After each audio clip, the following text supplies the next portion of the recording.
So for those of us, I've studied the mind, I've gone through many practices, I've tried to figure out where the handle is.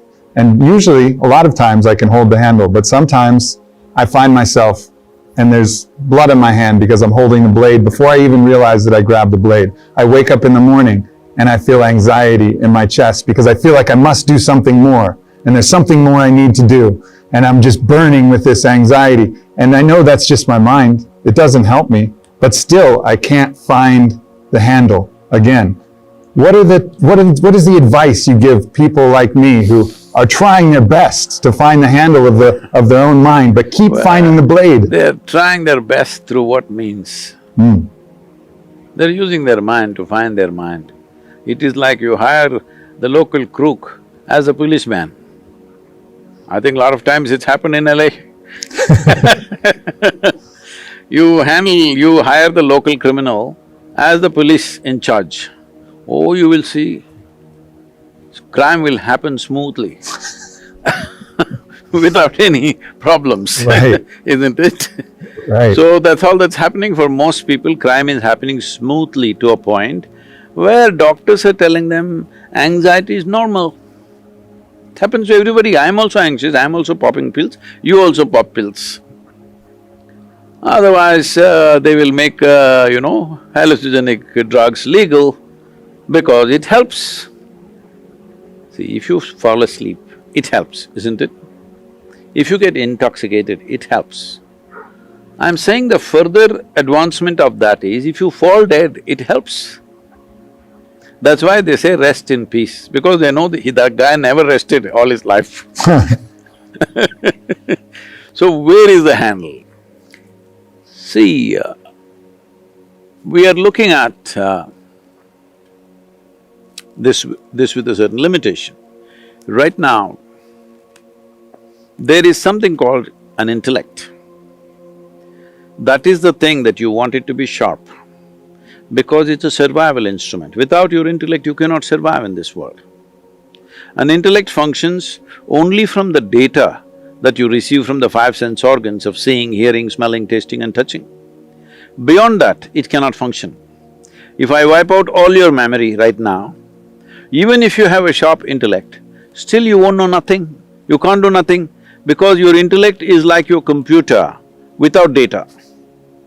Suppose no data on your computer, it may be a supercomputer. Blank? That is the nature of your intellect. It only functions from its data, but it must be sharp. Now, is it okay? Can we go into this in detail? Yes, please. So in yoga, we look at human mind as 16 parts. But today, considering the time, we'll make it into 4 segments. These are called buddhi, ahankara, manas and chitta. Buddhi means the intellect. Ahankara means identity. Manas means a silo of information. There are 8 different forms of memory here. There is conscious memory, there is unconscious memory, there is articulate memory, there is inarticulate memory, there is genetic memory, there is evolutionary memory, there is elementary memory. Like this, various dimensions of memories are built into us. See, right now, there is evolutionary memory in you that you're a human being. And that's why the body has constructed itself like this. Suppose somewhere here your DNA forgets, then this may become a buffalo.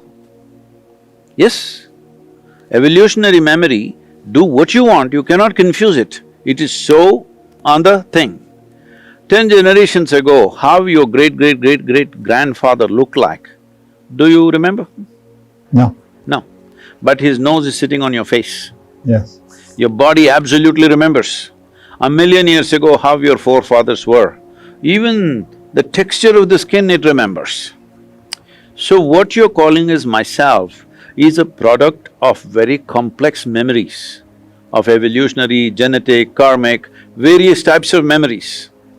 So all these memories together are providing data for your intellect to function in a certain way, to figure out how to use this memory for this situation, all right? But there is a dimension between this manas and buddhi, between the silo of memory and the sharp knife in the front that you call as your intellect. Between this, there is a hand that holds it, which is the identity. How you identify yourself, with what you identify yourself, that is how your intellect will interpret the memory. See, right now you get identified, let's say, with your nation. Now for this nation I'm willing to live, I'm willing to die, all right? Or you identified with your race. You're willing to die, I'm willing to kill, willing to whatever, you know.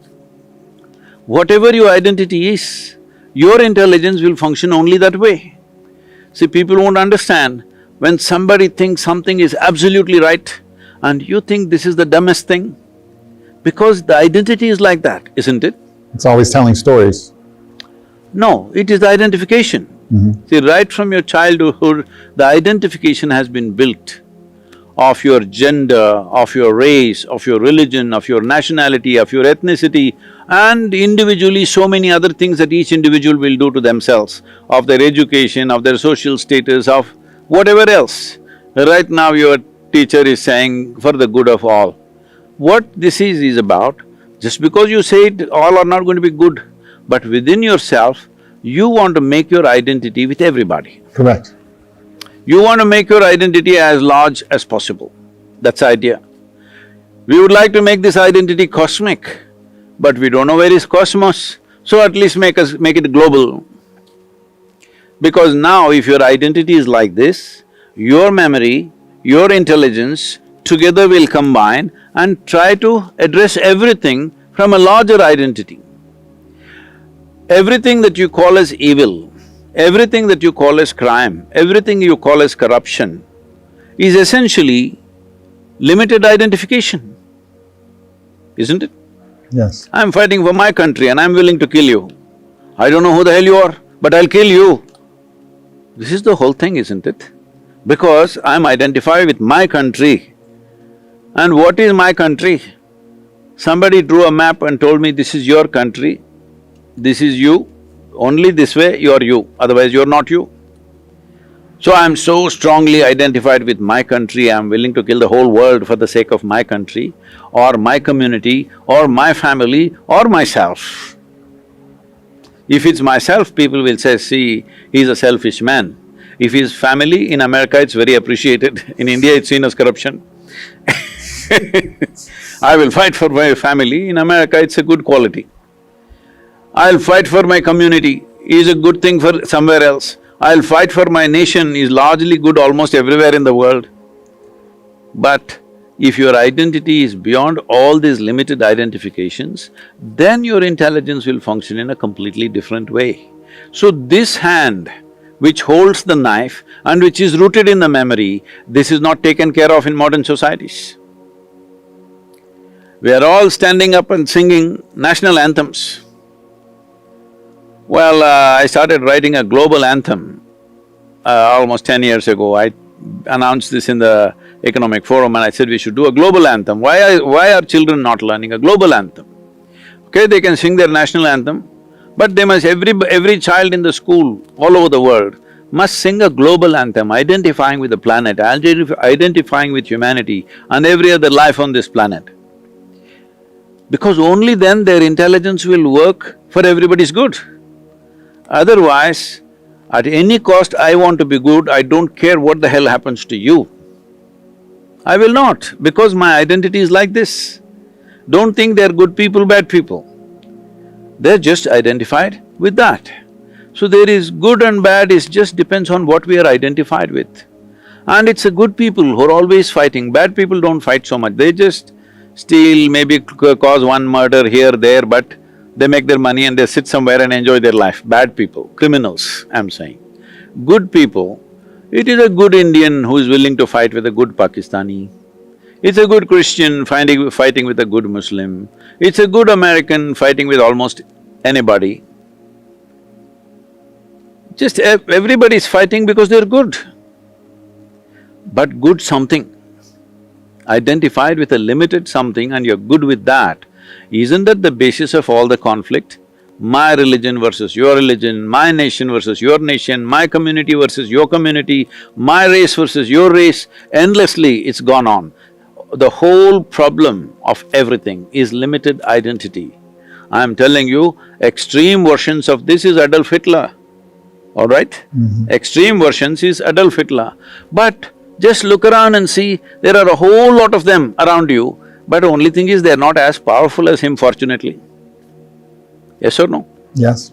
Limited identity means naturally you are going to do something else to somebody else because your identification is like that. So in India, as part of the yogic culture, this was the thing in the past, not anymore.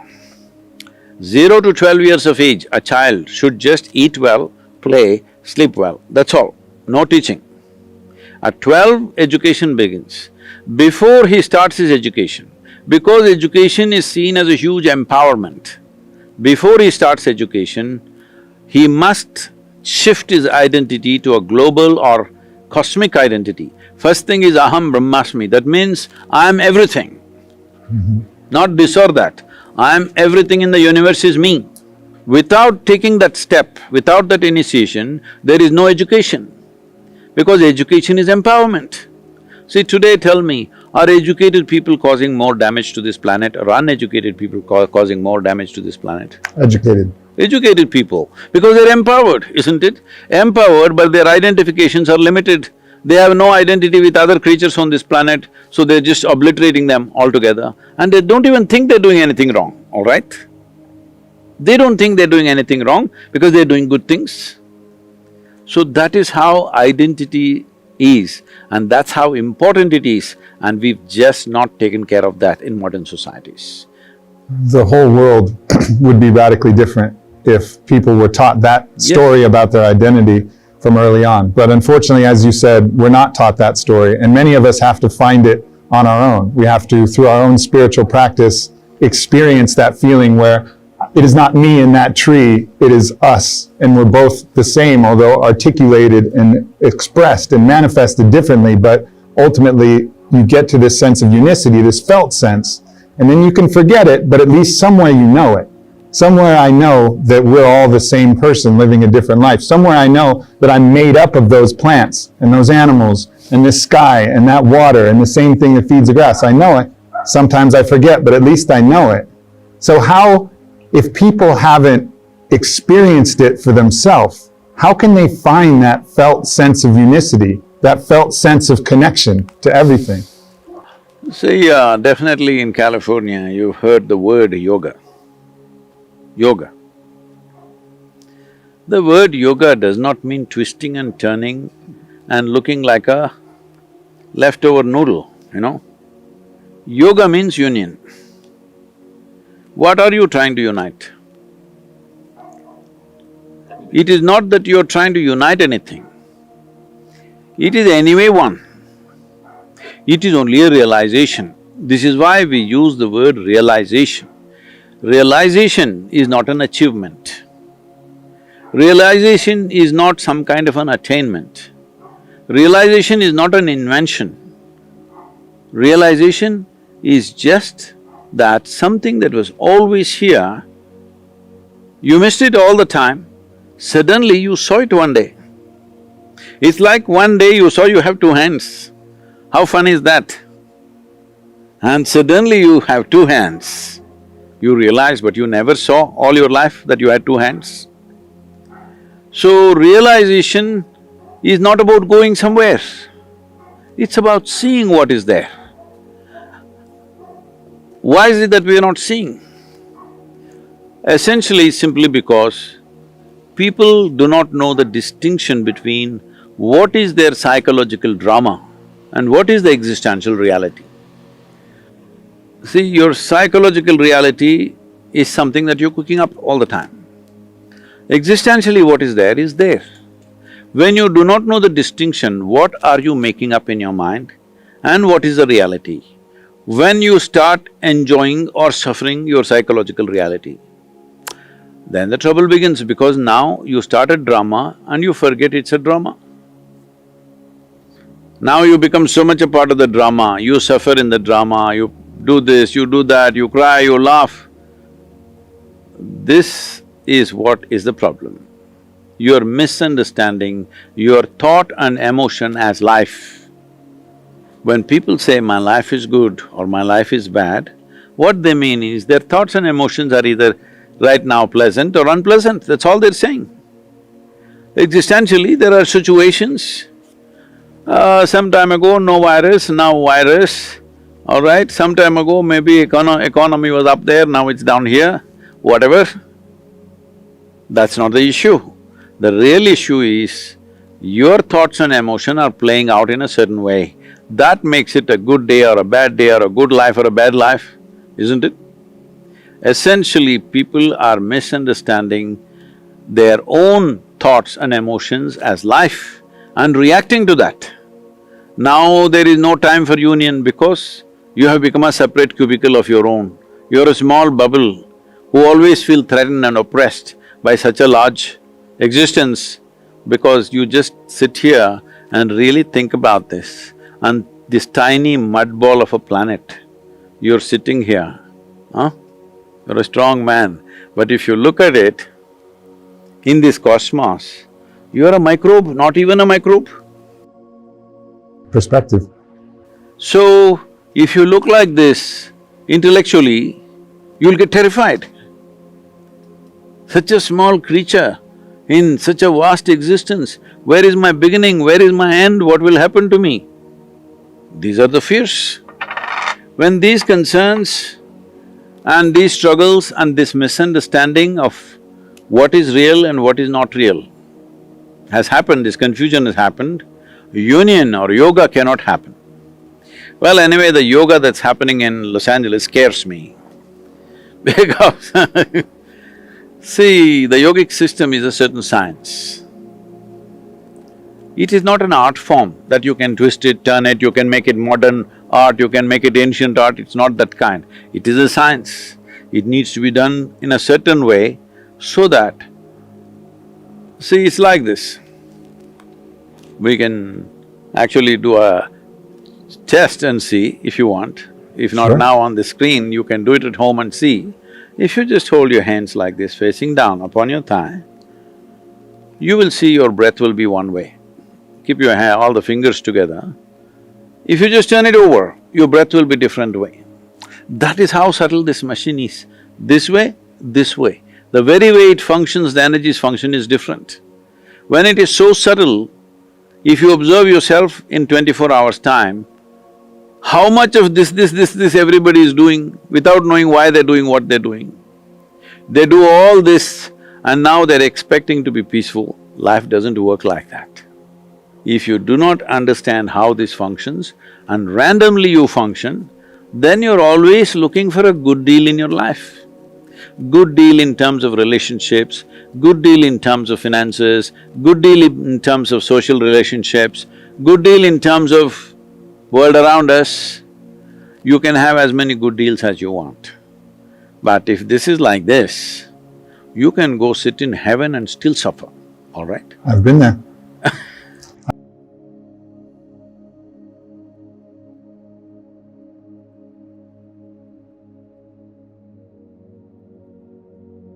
The concept of finding the handle of your mind touches on deep philosophical and psychological questions about the nature of consciousness, self awareness, and the relationship between the mind and the physical brain.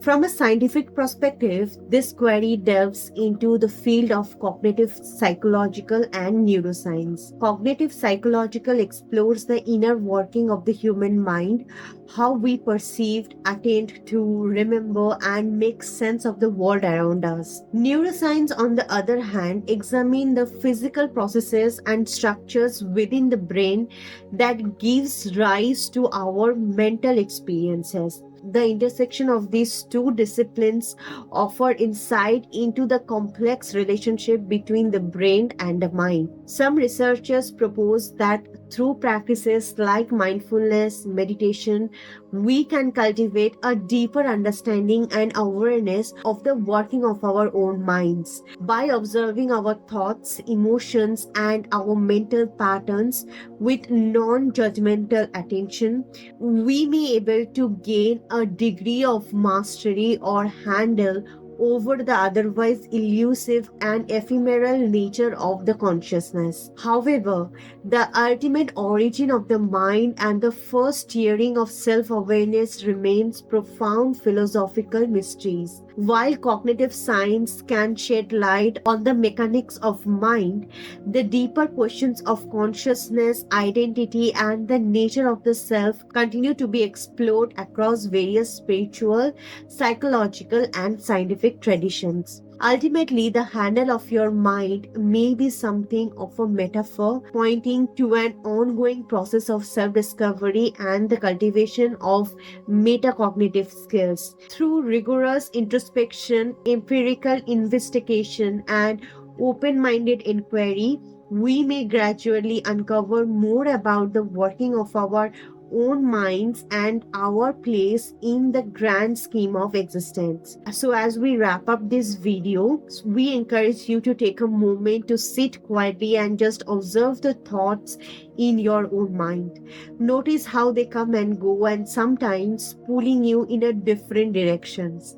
It is important to remember that we experience this constant flow of thoughts, but the key is not to let them control you. By finding the handle of your mind, you can begin to gently guide your thoughts instead of being carried away by them. It's not about stopping your thoughts, but about realizing that you are not your thoughts. You are the one who is aware of them. So, the process of gaining control over the mind doesn't happen overnight.